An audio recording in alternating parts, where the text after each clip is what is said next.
Okay, so I'm going to do a little video on diminished chords. I know you've probably come across songs that you research yourself and you'll see this dim sort of sign or diminished, or sometimes it looks like a little circle above a letter, and it's enough to make you think, right, I'm not playing that song. So it's very simple to do, and I'll give you some examples where I've used it from. So, you and I should ride the coast and wind up in our favourite chords. So the day we call it the train. So D and then A sharp diminished. So that's where that sound is. That you and I should ride the coast. So it's used a lot in jazz music. You probably think that diminished chords are used in just jazz music, but they're not. They're in pop music. Let's think of another. Stand out beside the fireplace, take that look from off your face, 'cause you are never gonna burn my. So that G, and then the G sharp diminished.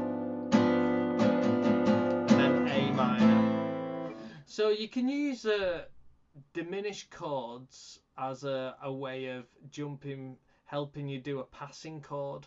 So normally when you do a passing chord, A minor to F, say for instance, I go A minor to F. There's an obvious chord in the middle of that, which is here, if you want to do a passing chord. So what I mean by passing chord, if I just go A minor to F, that's A minor to F, and if I want a passing chord in the middle,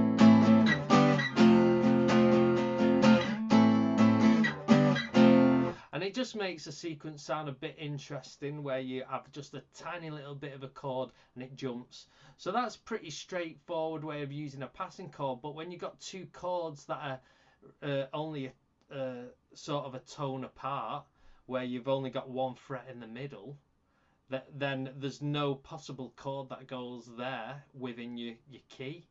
So that's where you can put a chord in the middle of that to create, and you can call it a diminished chord, and it'll tie the two chords together. So like on the Oasis one, the G, stand out beside your fireplace, it does a diminished and then it goes to an A minor. So it's connecting a G to an A minor, and in the middle is this G sharp diminished. So stand out beside the fireplace, take that look from off your face, you and I. So it's using the diminished chord as a passing chord because it's so close. It's sticking a diminished chord in the middle.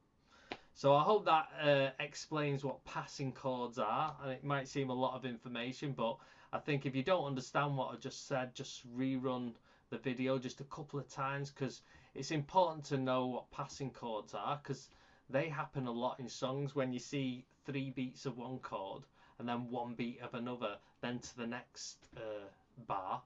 That one chord, that 1 beat chord, is a passing chord to get to the next bar.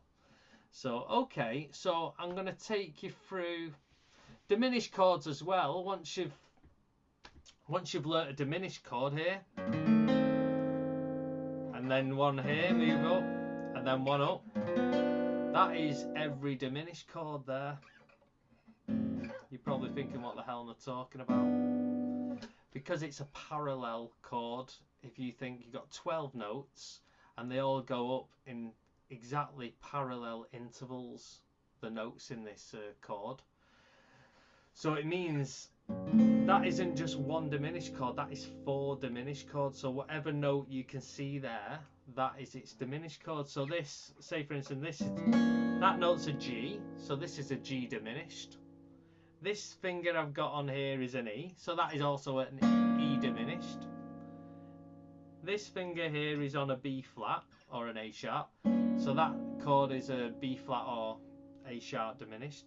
And then I've got a little bit of my finger on this C sharp here, so that is a C sharp diminished as well. So there is 4 diminished chords within that. So then they all move up, and by the time you get to this 3rd chord, all them notes there are the same notes that were in this one. So you got G, E, B flat and C sharp. Here you've got B flat, G, C sharp and E. So it's the same notes but in a different order.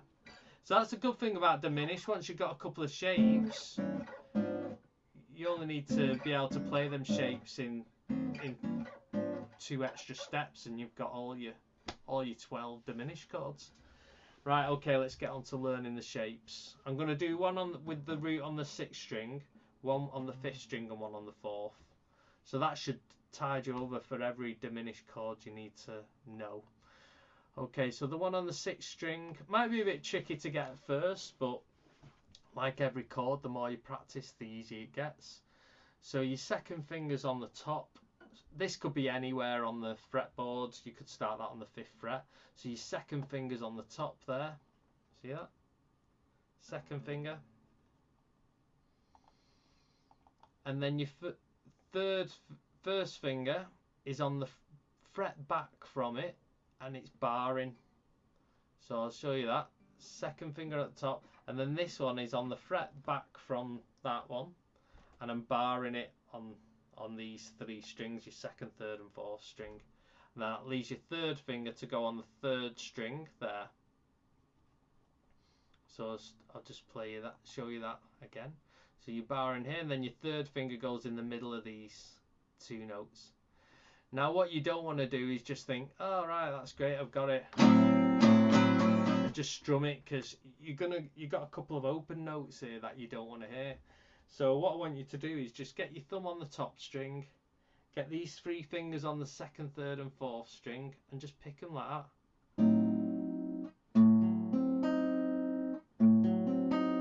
And you should do that until you learn how to be able to mute them open strings. What I mean by that is I've got an open E there, which I don't want in here. So I'm just going to, see, I flatten my hand a tiny bit and that becomes muted. And then you got this open A there, so I flatten this finger, and that's muted.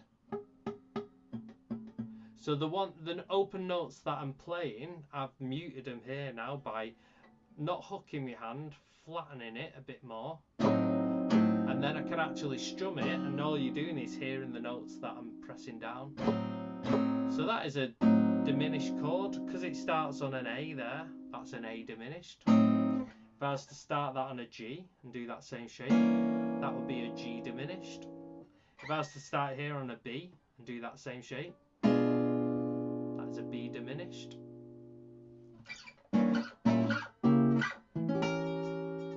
Okay, so that is the diminished chord on the 6th string. So that can come in handy if you want a bit of weight to the diminished sound. You don't want to just go from a full open G to just an empty sort of chord which just uses 4 strings. So like on the Oasis one, it's a G sharp and that diminished shape. See, I'm muting that 1st string and the 5th string.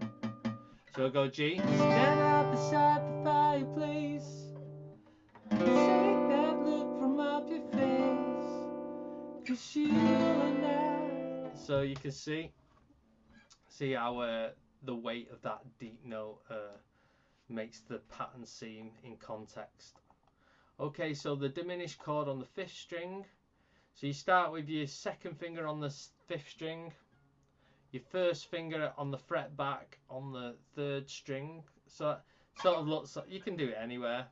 So that there, this here. So you can see there, it's like an E7 shape basically. Here. And then if you look at the 3rd finger, is on the next fret across but on the string below that, so the 4th string. And then your 4th finger is on the 2nd string in parallel with that 3rd finger.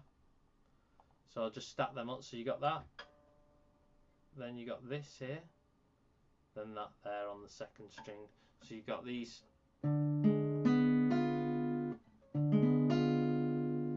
So because that's starting on a D note, that is a D diminished. If I was to start that on a C, put that shape on, that's a C diminished. If I start on an E flat, E flat diminished. So you can see where it depends on the root. Like the lowest note, that's a B diminished. Okay. Also get used to playing these sort of shapes using the open notes. So if I was to move that down one more, I wouldn't need this first finger anymore. So that would be a B flat diminished or an A sharp diminished. And that one's in the day we call the chain. You and I surround the coast. So that is the same shape as this, but because that's using the open notes, you don't need to use all them fingers. Like that. Okay, so the last shape, which is more used if you've got a bass player in a band, to cover the bass notes, you might want to just do some high little chord, diminished chord, and you could use this. So you want to bar the second fret there. Sorry, the with your first finger on these strings here, second and fourth string, and then your second finger and third finger on the fret across. So you can do it anywhere. So I'm going to bar there, and I'm going to put this second finger on the third string and this third finger on the first string. So because that root's on a G, that's a G diminished. If that root's on an E, I'll do that shape. That's an E diminished. If that root's there on an A, that's an A diminished. Take into account the open notes. That's a D, so that's a D diminished. D sharp diminished, E diminished.